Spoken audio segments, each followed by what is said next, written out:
저는 이렇게 생각합니다. 제가 프란치스코 교황님의 저작을 보면서는 영성에도 진보가 있구나 그거를 느꼈습니다. 왜 그랬냐면 우선은 제가 영성 신학자가 아니기 때문에 이렇게 구분할 수는 없겠지만 첫째 단계는 개인의 질서를 어떻게 하면 개인 안에서 하느님 안에서 개인의 질서를 어떻게 확립을 할까 하는 문제가 초세기의 관심이었던 것 같고요. 20세기로 가면 갈수록 세상과 사회의 질서 안에 어떻게 투영시키느냐 이제 이게 문제였던 것 같죠. 그러니까 특히 경제 질서. 그런데 이 단계를 넘어서는 게 생태 질서. 이게 이제 저는 교황님께서 어떤 영성의 진보를 정말로 그분이 이렇게 진보시켜야지 이렇게 생각하신 건 아니겠지만 어떤 그 그리스도교 영성의 진보를 단적으로 보여주시는 하나의 예라고 생각하고 만약에 누가 그리스도교에는 수많은 영성가들이 계신데 지금 어디까지 생각을 하고 계신가요? 그분이. 그러면은 프란치스코 교황님이 도달한 지점이 가장 지금 멀리 도달한 지점이라고 개인적으로 말씀을 드리고 싶어요. 개인의 질서의 관계에서는 복음의 기쁨에 이렇게 얘기를 하십니다. 선은 언제나 널리 퍼지려고 합니다. 선과 진, 올바름이죠. 이거를 올바르게 체험하면 그 선과 진은 그 본성상 우리 안에서 자라나려고 합니다. 개인 안에서 일어나는 거에 대한 이야기거든요. 여기서 이제 확장을 해서 이제 이게 과연 그럼 경제적으로 혹은 사회 질서 안에서 어떻게 이 복음을 더 선포해야 되느냐 이 부분에 대해서는 네네네 거기서는 이렇게 얘기하십니다. 공동선을 어떻게 이해하면 되겠습니까? 굶주린 늑대와 살아남아야 하는 어린 양의 극명히 대립되는 요구를 어떻게 다 함께 충족시킬 수 있습니까? 내가 0을 벌고 다른 사람이 1000을 벌었다고 칩시다. 공동선에 따르면 사회는 0을 번 것입니다. 반면에 총합을 따지는 전체 선에 따르면 사회는 어쨌든 1000을 번 것입니다.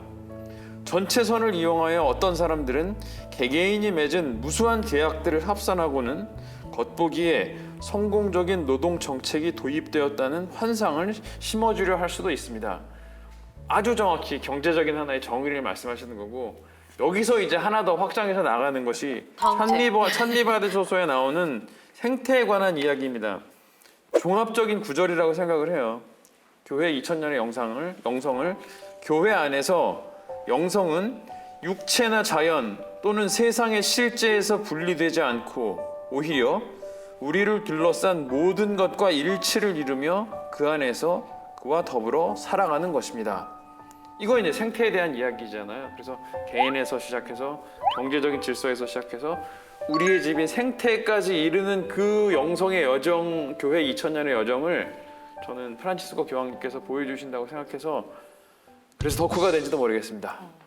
이제 저는 카톨릭 신자였다라는 게 되게 자랑스럽고 되게 자부심을 느끼고 뿌듯한 것들이 저희 그 영화를 만들자면 뭐 배우라든지 스태프들이 수백 명이 같이 일하면 같이 이제 저희는 이제 한솥밥을 먹는다고 같이 이렇게 밥을 먹으면서 교황님 얘기를 하게 되면 비신자들도 그 우리 프란치스코 교황님을 그 어떤 카톨릭의 수장으로 생각하는 게 아니라 동시대를 살아가는 어떤 철학자 또는 무슨 현자 또는 어떤 그 큰 어른처럼 생각하면서 내가 자기가 위로를 받고 위안을 받고 그런다라는 게 저는 저는 가장 많이 아는 사람이 가장 쉽게 이야기한다고 생각합니다. 근데 우리 프란치스코 교황님은 되게 명징하게 말씀하시고 그렇죠.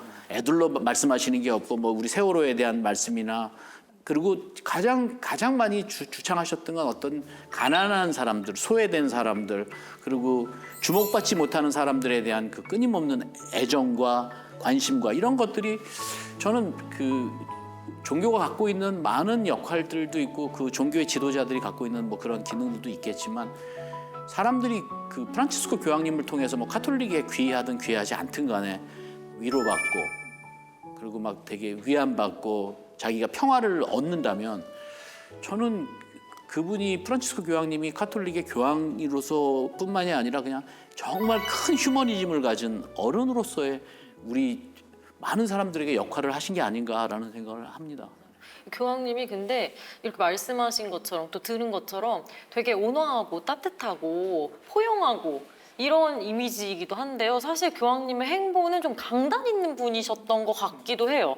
왜냐하면 뭐 시노달리타스 이런 식으로 딱 시노달리타스를 우리 신호들을 한번 열자 딱 이렇게 얘기를 하시고 또 희년을 선포하시기도 하고 그리고 저는 되게 저한테는 의미가 있었다고 생각했던 게 바티칸 시국에 이제 사상 첫 여성 장관을 임명하시기도 했잖아요. 근데 이런 거는 저는 상상을 못 해봤던 거여가지고 당시엔 신부님은 옆에 계실 텐데 반응이 어땠어요? 근데 뭐 아까도 말씀드렸던 것처럼 저는 이제 교황님이 하시는 이런 모든 것들이 굉장히 복음에 충실하면서 굉장히 창의적으로 이거를 재검토하는 거죠. 이 기쁜 소식을 선포하고 선교하는 이 가장 궁극적인 당신의 사명을 기준으로 이게 확실하시기 때문에 이분이 그렇게 하실 수 있는 거고 그리고 이분이 예수회 회원으로서 받은 양성이라든가 이런 걸 고려하면 예수회가 이제 교회 역사 안에서 굉장히 좀 개척자 정신으로 먼저 이제 나가는 또 그런 영성을 보여줬기 때문에 이분이 이제 그런 일들을 하실 수 있었던 거죠. 근데 뭐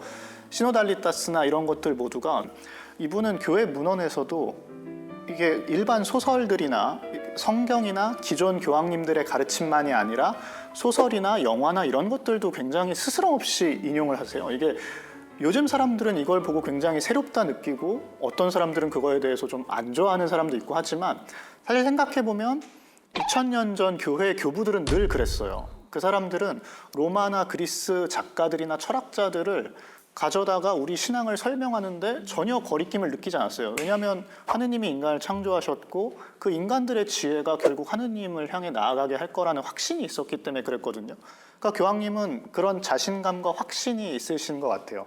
시노달리타스를 얘기할 때에도 우리 모두가 함께 듣고 그것이 뭐 없던 게 나온 것이 아니라 교황님은 늘 교회가 살고자 했던 거를 오늘날 이 시점에서 한 번 더 창의적으로 검토를 하시고 거기에 한 번 더 밑줄을 그으시면서 강조를 하시고 그래서 여성 장관 임명하시고 그 전에 라테란 대학교 총장은 늘 보통 주교님들이 하셨어요.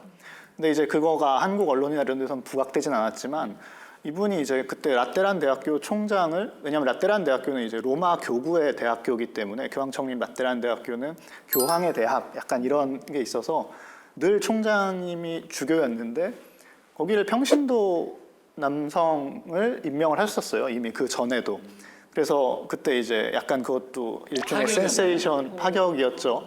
그리고 나서 이제 라파엘라 수녀님을 이제 행정부 장관에 임명하시고, 근데 그런 모든 과정이 교황님이 늘 말씀하셨던 것이 우리가 의사결정하는 과정에서 그것이 단순히 뭐 성직자만 이런 것이 아니라 그런 소위 잘못된 성직주의에서 벗어나서 우리가 평신도, 수도자, 뭐 남성과 여성 모두의 목소리를 듣고 그리고 그 목소리를 듣는 것에서 하느님의 목소리를 우리가 같이 듣는 거기 때문에 왜냐하면 복음이라는 거는 하늘에서 그냥 떨어지는 게 아니라 예수라는 한 사람을 통해서 나에게 하느님이 말씀하셨던 것처럼 내가 만나는 사람들을 통해서 성령께서 나에게 말씀하시는 거고 그걸 같이 듣자는 게 결국 시노달리타스인 거니까요. 그러니까 프란치스코 교황님이 하셨던 모든 그런 것은 전 파격이라고 뭐 결과는 파격처럼 보일 수 있을지 모르나 저는 그냥 그분 삶과 사명에 충실하신 결과가 아니었는가 자연스러운 귀결이었다 뭐 그렇게 생각합니다. 신부님 설명 듣고 나서 생각해 보니까 약간 그런 형식이나 이런 거에 집착했던 거 오히려 우리가 아니었나. 그렇죠. 그리고 교황님이 또 아이들을 엄청 사랑하셨잖아요. 소외된 이웃에 대한 사랑도 넘쳤고 우리 작가님이 책에서도 항상 어떤 그런 소외된 이웃이나 어떤 사람에 대한 관심이 많은 것 같은데 교황님을 닮은 건가요? 그랬으면 좋겠어요.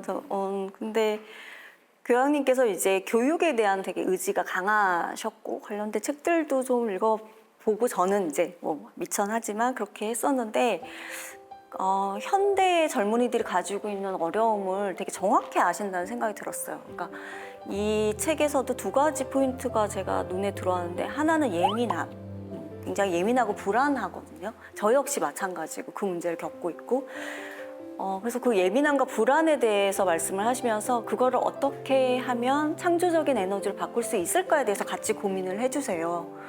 그리고 또 하나는 지금 이 시대가 만들어내는 무기력 그래서 에너그니를 만들어내는 이 세상, 이 세상이 문제다 이렇게 말씀을 하시거든요. 그러니까 지금 세상에 그러니까 저는 그런 생각을 가끔 해요. 사람들이 안 늙으려고 그러는데 그냥 늙었으면 좋겠어요. 그건 막 생기잖아요. 그냥 순순히 늙었으면 좋겠어요. 그러니까 순순히 느끼실 수 있어요.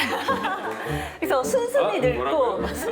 순순히 물러나고 그 다음 세대의 몫을 좀 키워줬으면 좋겠다는 생각을 하거든요. 그래서 성장하기 이전에 이미 좌절을 맛보는 것이 아니라 내가 성장해서 나아갈 어떤 지점이 있다라는 것이 가시적으로 눈에 들어와야 문 닫고 집에만 있지 않고 유튜브만 보지 않고 나갈 텐데 이 세상이 계층적으로 닫혀 있거나 기회가 어떤 특정 그룹에게 주어지거나 한다는 생각을 하면 에너그니가 되는 거거든요. 그러니까 질에 포기하고 무기력에 빠진다거나 그래서 그런 지점들과 이 기성세대의 욕심 그런 걸 다 엮어서 생각을 해주셨다는 게 저는 굉장히 좀 인상적이었고 더 나아가서 교회에 대해서 걱정하시면서도 교회가 지나치게 인텔리전트 중심으로 이제 흐른다던가 아니면은 교회가 이미 있는 그 형태 자체에 머물러 있을까봐 끝까지 걱정을 하세요. 그래서 밀러가 한 말씀을 이용하시면서 전통이라는 것은 죄를 지키는 게 아니라 불씨를 살리는 것이다라고 이제 말씀을 하셨는데 거기에서 우리가 많은 이 그리스도교가 나아갈 방향을 좀 생각할 수 있을 것 같아요. 네. 그렇죠. 신부님은 어떻게 생각하세요? 가까이서 본 교황님, 우리한테 어떤 메시지를 전하고 싶으셨을까요?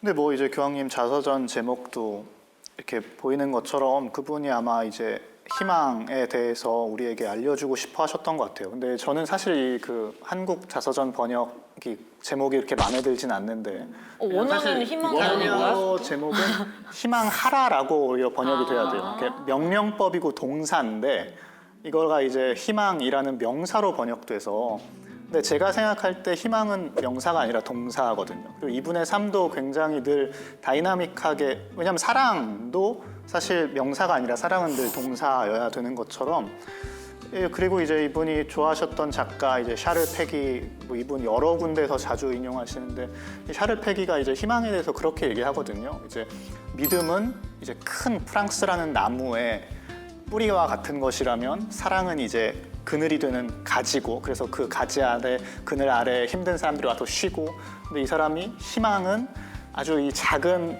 새싹들이다. 3월 말 4월 초에 피어났다가 없어지기도 하고 이거 아무것도 아닌 것 같고 금방 사라질 것 같지만 이 희망이 없으면 어떤 큰 나무도 있을 수 없다 이런 얘기를 하시는데 이분은 그렇기 때문에 그 작은 사람들 아무도 바라보지 않는 사람들 안에서 예수님을 발견하실 수 있었고 그러니까 이분이 저는 뭐 탈권이라고 얘기할 수도 있겠지만 이게 내가 예수님을 봤으면 뭐 지금 내가 권위 이런 걸 따질 게 있겠어요. 예수님을 만났는데 그렇기 때문에 이분은 그 작은 낮은 데에서 있는 희망 안에 계시는 예수님을 볼 수 있었던 분이기 때문에 그래서 뭐 내가 뭘 따지고 할 게 아니라 아니 내가 지금 예수님을 만났는데 뭐 앞뒤를 잴 게 없죠. 그래서 그 사람을 만나고 그 눈을 마주칠 줄 알았던 분이지 않았을까. 그래서 이분이 특별히 자비의 희년 하실 때에도 고해성사 할 때도 끝까지 다 용서해 주라고 맨날 그 전부 용서해 주라고 고해사제들한테도 엄청 말씀하셨거든요. 그것이 모두가 포기하고 이 사람은 가망이 없어라고 했을 때에도 그 사람 안에 있는 그 아주 작은 새싹 같은 희망을 이분은 늘 보셨기 때문에 이렇게 끝까지 희망하라라고 말씀하실 수 있지 않았을까 싶습니다. 저는 그래서 생애 말에도 사순 시기 동안 그렇게 병원에서 고통받으시면서 그 마지막 부활절에 그 힘든 몸을 이끌고 가서 신자들에게 강복을 주신 것도 그런 작은 희망을 이분이 보여주고 싶어 하셨던 것 같아요.